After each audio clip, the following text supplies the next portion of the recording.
Chers abonnés de Manic TV, merci beaucoup. Très ravi de vous savoir nombreux branchés dans votre chaîne.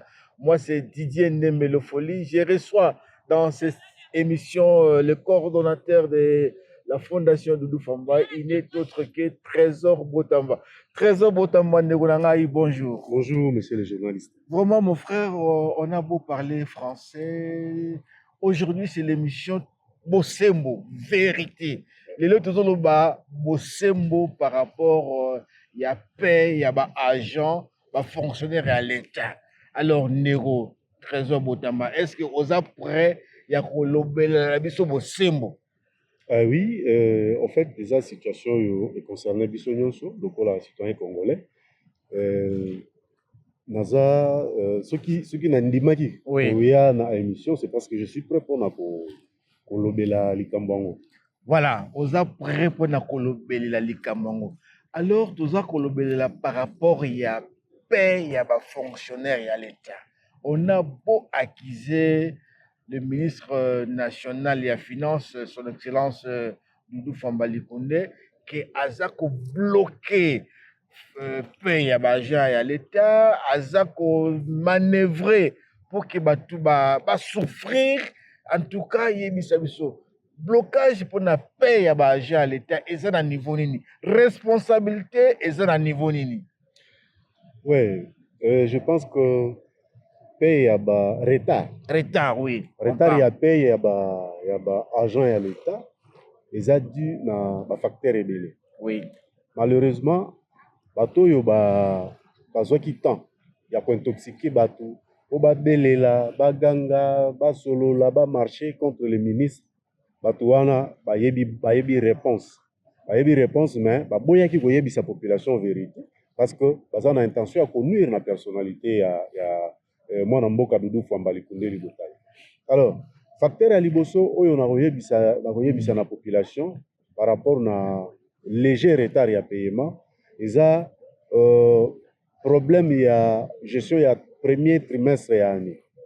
Gestion à premier trimestre et année, ils allaient toujours dans moi, parce que l'État est censé solder les gars qui n'ont pas passé dans budget antérieur pour que s'apprêter pour un budget, donc exécution à budget dans l'année où ils ont. Alors, si vous observez bien, chaque fois, janvier, février, moi, Babiloko wana ezala. Mais, curieusement, toyo komona ke seulement tout royo nde est comme problème parce que eza na bateau baza na barrière pensée. Wana eza facteur à liboso. Facteur à mibale eza charge salariale. Charge salariale, c'est-à-dire il fallait que l'État pas harmoniser par rapport à enveloppe salariale, il y en a, il y a population, il y a agent à l'État. Et ça, je pars directement pour vous donner un exemple. Oui. Au moni neti bandeko na biso ya ba enseignant. Et ça na politique oyo mokonzi ya mboka Félix Tshisekedi Antoine Tshilombo oyo atiaki pona ko faciliter ba congolais na ba congolaises batanga batanga ya ofele gratuité à enseignement. Vraiment. Alors pour la gratuité à enseignement, au moni ba école oyo eza officielle. Ça ba école oyo déjà ils la prise en charge dans l'État. Maintenant ba école conventionnée progressivement ba kotisaka bango na charge à l'État. Alors tant déjà nini enseignant à ba école conventionnée ba koti na charge à l'État. Imaginez la suite. Donc il y a gonflement, il y a charge, il y a enveloppe salariale. Or par rapport à la prévision, ils allaient nasser. Ils allaient moins nasser par rapport à charge et bakisama. Otiki likambo ya nini ya ba enseignant. Oye kozwa lisusu likambo yo etali bongo sécurité ya mboka. Oui. Toyebi biso nyonso ke Congo ezo traverser moment moko très difficile. Ils ont ça la face na makambo ezo le kanana est bitumba donc oyo ezo senga na l'État etia misolo ebele pona ko résoudre problème wana. C'est ça. Na yebi ke eza na bandeko ba koloba gouverner c'est prévenir. C'est ça. Il y a personne oyo akoki ko prévenir que certes on prépare la guerre. Mais personne ne peut dire que tout ce budget oyo tango bitumbeko comme la kabiso to sala bo. Déjà le budget d'un pays c'est un budget, c'est une prévision budgétaire. Donc ça par rapport à la mobilisation à recette, il était lobby que total en ndenge ko total en ndenge ya ko prévenir et loko nini otoko sala comme priorité et loko nini toko sala en deuxième position ainsi de suite. Donc wana eza quelques facteurs oyo et justifier retard ya paye. Et s'il faut aller très loin, omoni toko kene na ba détails parce que on ne maîtrise pas trop ce qui makamba sécurité ya bazola na biso ba sosola bana mo ba bazo bosolo vérité ba bosembo eza wa. Voilà. Tokoki ko kene na ba détails belete par rapport à la sécurité, mais oyebi que sécurité ba fond de recherche ezalaka. Sécurité, comme c'est la défense, il faut nini traiter bien. Bateau bazana front, balia bien, bazala payer régulièrement, bazala payer régulièrement. Il y a également achat de matériel de guerre. Oyo l'État ezotiaka ba misolo mingi pour renforcer la logistique militaire. Ba makambo eza ebele oyo etali sécurité. Mais bandeko na biso batalaki nyonso wana te bamoni kaka ke ndeko Doudou Fwamba azo bloquer paye. Eloko question moko nazo mituna pe na rotuna na bato. Soki Doudou Fwamba, son excellence, yende azo bloquer paye ou bien yé muto blokaki paye. Est-ce que azo fonctionner comme électron libre? Je ne pense pas. Vraiment. Azo dépendre de la première ministre. Et premier ministre peut azo dépendre du président de la République. Donc président de la République a moniqué excellence Doudou Fwamba Likundeli Botaï azo bloqué salaire à bateau et puis à ses peli atiki ya misale la makam. Donc c'est la mauvaise volonté ya bande konabiso oyo ba zwaki likambo wana ba matishango likolo. Nabi ke na solo li belé mais na ba kisa point moko avant ya ko chiter par rapport à la réponse. C'est ça. Tozala kiawa ba agent à l'État bazalaki non na retard à payer. Bazalaki plutôt na ba arriéré à paiement. Ba 4 mois 5 mois oyo so bozana en janvier mbongo bimi à janvier nzoka ba futa bino nde temps mususu juillet année passée. Oui. Ce qui bimi février donc ça août année passée. Mais mon mboka Doudou Fwamba sous la houlette ya président de la République Fachi Beton a sali quand même makasi par rapport na ba service technique naie pour que ba même makambu de l'avant les lots bato ba comme futama régulièrement sans barrière mais pour na moi cause muke ya nani ya moi retard à paye ba commission comme si ça fatalité donc comprenez que ça mutema mabe. Vraiment moi na mboka Trésor Botamba si je comprends bien son excellence Doudou Fwamba il n'est pas responsable à retard. Le lotoza le 21 février, est-ce que bah agent à l'État bah si bah bandi kozombo? Et je vous dis que vous êtes en retard. Oui. Même avant même que batuba ba komisali kambango ndenge ba komisaki. Déjà il y a nos frères qui défendent le pays. Ba militaires, ba policiers ba qui déjà mbongo. Il y avait même une partie ba médecin na ba avocat ba banda ida kozombo. Lelo ndenge to sola na yo awa tango mususu ki mutu le dernier ya ba agent ya l'État ya zoki mbongo na été ils ont peut-être volonté na ye aboyi ko kende na banque. Oui. Mais je vous dis que tout est disponible. D'ailleurs, je vous annonce que na mikolo ezakoya déjà dans 2 semaines paye à mois ya nini ya mois de février zoban. Oui. On a des informations officielles. Mais jusque là tout le monde mutu moko te oyo aleki na TV ou bien tindi population ba kumisa mokonzi pona musalo ya zosala pona population. Voilà, moi na mboka Trésor Botamba tozo kolobelela pona retard ya paye ya ba agent à l'État to moni na Congo surtout dans Kinshasa batu ba marché batu ba lobby ba fingi peut-être et puis on a Kisangani comment tu as apprécié attitude ya bana mboka ba agent ya l'État ba o bazana Kisangani leur attitude? Ouais, mon frère. Les gens de l'eau il faut la souligner. Oui. Oyebi na Congo on dirait tous un problème moko. Oui. ils ont un problème d'excellence. Ouais. Lorsque vous excellez dans ce que vous faites, et posez problème. Oui. Pour na bateau ba meseni ba magui, pour na bateau ba meseni ba détournement, pour na bateau ba meseni ba raison na bango moko boye oyo ba ibaka mbongo à l'état pour na konyoko la population. C'est ça. Et donc il faut retenir ça que au moni poste oyo Doudou Fambazo occupé. Et ça poste ça convoité na bateau ebele. Oui. Alors bateau mingi ba s'attendre que à échouer. C'est ça. Tant ba moni qui a réussir à exceller même. Oui. Et ça lui passe dans mon thème et comment pousser bateau, ba monter ba makambo contre au somona na pays nini. Oyo, ceux qui les lots, retard à payer ça fatalité. Oui. On admet. Mais ceux qui retard à payer wana, ils ont justifié et que les choses sont claires. Comment est comme fatalité? On a bateau mususu. C'est parce que ils ont un bateau yo, ils ont instrumentalisé bateau mususu pour na koluka ko ternir image ya mwana mboka Doudou Famba. Oui, bah fausse accusation. Fausse accusation. Or ceux qui totali malamu Doudou Famba likundeli botai azo evre selte en vase cloté. Oui. Azo evre pe en électron liberté. Azo dépendre na vision ya chef de l'État.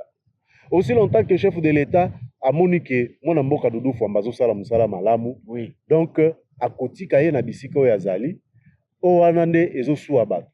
Aussi longtemps que Excellence Doudou Famba Likundeli Botaï a respecté vision en chef de l'État, qu'on combattre corruption, qu'on revaloriser finances publiques, qu'on zongisa Congo na bisiko ezalaka par rapport na ba institution Bretton Woods, je cite Fonds monétaire international, Banque mondiale, wana eza ba vision ya chef de l'État oyo ezozala concrétiser na mwana mboka Doudou Famba Likundeli Botaï. Siko batu oyo ba échoua qui place ye à réussir, ezosala bango pasi, il faut ba monter batu contre ye, il faut ba sala ba makambo, pour ba lakisa aux yeux du monde que Excellence Doudou Famba Likundeli Botaï ne mérite pas. Or, voilà. Eza ba montage pur et simple parce que cette situation là est très bien justifiée par des faits réels. Ceux qui sont à niveau national, ceux qui sont à niveau provincial, c'est quand même très aberrant. On a Rolobango sans que Natiama ina monoko. C'est ça. Ils ont regret makasi. Ils ont regret makasi. Le but est que il faut que soutenir le moto aveuglement. Non. C'est ça.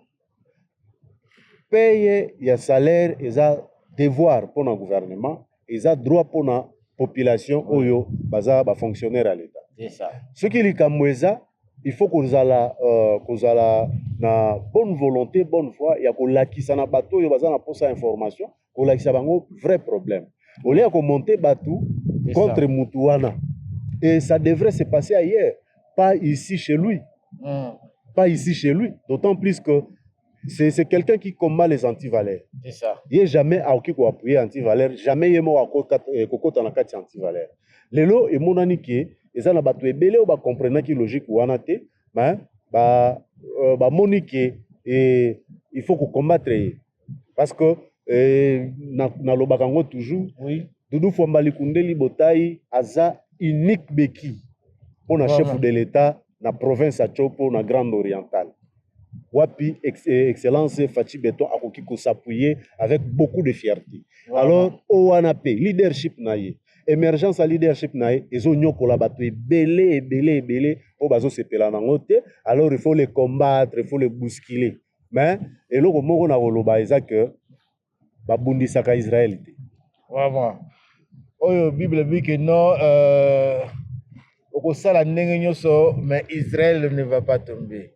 Alors mon frère tozana émission Bosembo, toza koloba vérité, rien que la vérité. De occuper fomenter ma discours, soit disant que non, na kati ya ministère, il y a son excellence Doudou Famba, ministère de la Finance, il y a des problèmes, il y a des suspensions, il y aurait même des contrôles, audits, bon, je ne sais pas, est-ce que vous avez cette information?